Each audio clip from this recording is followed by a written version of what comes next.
Michael Jackson. Voilà un nom, rien que de le prononcer, ça évoque tout un univers, des mélodies incroyables, des pas de danse qui semblaient défier la gravité, et puis bien sûr une carrière d'une ampleur juste inimaginable. Mais voilà, derrière le génie, il y a aussi une histoire complexe, fascinante. Aujourd'hui, on va justement plonger dans le parcours de celui qu'on a surnommé, et à juste titre, le roi de la pop. Et pour bien commencer, pour planter le décor, tenez-vous bien. Plus de 500 millions, oui 500 millions de disques vendus dans le monde. C'est un chiffre qui donne le vertige, hein. Ça le place direct dans le panthéon des artistes les plus vendeurs de toute l'histoire. Ça donne tout de suite une idée de l'échelle, de l'impact monumental du personnage. Alors au programme aujourd'hui, voilà le parcours qu'on va suivre ensemble. On va commencer par ses débuts, de l'enfant prodige au phénomène planétaire. Ensuite, on verra comment il est devenu le roi de la pop. Puis, on décortiquera sa vision artistique parce que c'était un vrai visionnaire. On abordera aussi les contrastes de sa vie. Et enfin, on terminera sur l'héritage immense mais un peu inachevé qu'il a laissé derrière lui. C'est parti, on commence avec la première étape, de prodige à phénomène. Parce que oui, tout a commencé très très tôt pour Michael Jackson. Son ascension a été tellement rapide que même aujourd'hui, ça paraît presque irréel. Pensez-y une seconde. À seulement 11 ans, il est déjà le chanteur principal des Jackson 5, le leader. Sa voix, sa présence sur scène, ça a tout de suite captivé l'Amérique entière. Et ça, ce n'était que le tout début. Une carrière pro qui démarre alors qu'il est encore gamin. Et la vitesse à laquelle tout s'enchaîne, c'est juste stupéfiant. Regardez, en 1968, les Jackson 5 signent chez Motown, le label légendaire. À peine une décennie plus tard, en 1979, son premier grand album solo, Off the Wall, le propulse au rang de star mondiale. Et puis, 1982. Là, c'est l'explosion. Le Big Bang, c'est Thriller. Un album qui ne va pas juste avoir du succès, non. Il va carrément redéfinir les règles du jeu pour toute l'industrie. Ce qui nous amène logiquement à notre deuxième partie. Comment, avec une ascension pareille, est-il devenu le roi de la pop? D'où vient ce titre? Eh bien, ce surnom, ce n'est pas juste un coup de marketing. C'est assez intéressant en fait. C'est son amie, la grande icône d'Hollywood, Elizabeth Taylor, qui le lui a donné en 1989.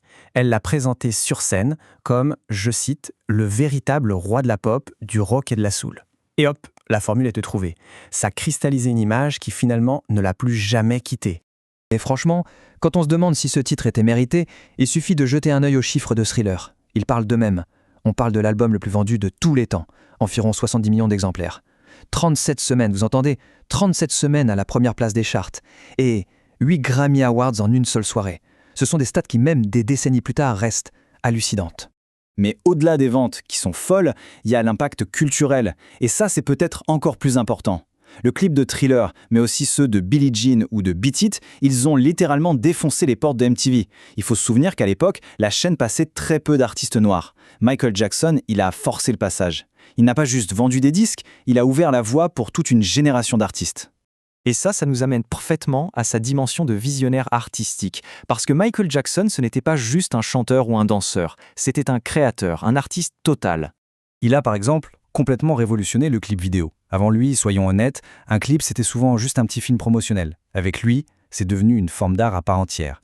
Ces clips, ce sont des courts-métrages avec des histoires, des scénarios. Il a mis des chorégraphies devenues cultes, des effets spéciaux jamais vus à l'époque. Bref, il a repoussé toutes les limites de ce qu'on pensait possible de faire dans un clip. Et bien sûr, impossible de parler de sa vision artistique sans parler de la danse. Ses mouvements sont gravés dans la mémoire collective. Le robot, le fameux plancher qui défie la gravité. Et puis bien sûr, celui que tout le monde connaît, le moonwalk. La première fois qu'il le fait, en 1983, c'est un choc. C'est devenu sa signature, son geste iconique. Bon, maintenant, on va aborder une facette plus complexe. On va essayer de voir qui était l'homme, derrière le gant à paillettes, derrière les pas de danse mythiques. Parce que la question, elle est là. Qui était vraiment l'homme derrière l'icône? Derrière la superstar planétaire, il y avait en fait une personne extrêmement complexe, pleine de paradoxes et aussi, on le sait, de blessures profondes. Et ces contrastes sont vraiment frappants. D'un côté, on a l'artiste planétaire, le génie musical, le philanthrope aussi. Et de l'autre, on a la face cachée, une enfance traumatisante, une vie privée, disons, excentrique, et puis bien sûr des problèmes de santé et une apparence qui a énormément changé et qui a fait couler beaucoup d'encre. Pour être plus concret, il y a plusieurs choses à noter. Il a lui-même parlé publiquement de la relation très difficile qu'il avait avec son père, Joseph Jackson. Son apparence qui a tant changé, c'était dû à de la chirurgie plastique, oui, mais aussi à une maladie de peau bien réelle, le vitiligo, qui cause une dépigmentation.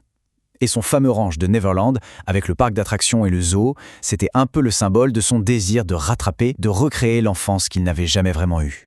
Et puis évidemment, sa vie privée a été marquée par de très lourdes controverses judiciaires. Là-dessus, il est important de s'en tenir aux faits, rien qu'aux faits. En 1993, il y a eu l'affaire Chandler, qui s'est terminée par un accord financier à l'amiable, et l'enquête pénale a été classée. Et puis en 2005, il y a eu l'affaire Arvizo. Après un procès très médiatisé, il a été acquitté de tous les chefs d'accusation. Et on en arrive à la fin, à sa disparition soudaine et à l'héritage qu'il l'a laissé. Un héritage immense, mais qui, d'une certaine manière, donne l'impression d'être inachevé. Le 25 juin 2009, c'est un choc mondial. Michael Jackson meurt d'une surdose de médicaments. Et le plus tragique dans tout ça, c'est que ça arrive à quelques semaines seulement de son grand retour sur scène. Les concerts This Is It. C'était censé être un comeback spectaculaire. C'est devenu une fin tragique, prématurée, qui a laissé des millions et des millions de fans complètement sous le choc. Et pourtant, son influence, elle est plus vivante que jamais. L'émotion planétaire qui a suivi sa mort l'a bien montré. Aujourd'hui encore, des tas d'artistes le citent comme leur inspiration numéro 1. Sa musique, elle, ne vieillit pas et son statut d'icône absolue de la pop culture, il est totalement intact. Alors au final, la grande question reste posée. Comment l'histoire jugera-t-elle Michael Jackson? Est-ce qu'on se souviendra surtout de l'artiste, du visionnaire qui a changé la musique à jamais? Ou est-ce que l'image du personnage public, avec ses mystères et ses controverses, prendra le dessus? Le débat sur l'homme n'est pas terminé, c'est certain. Mais une chose est sûre, l'impact de son art, lui, il est absolument indéniable.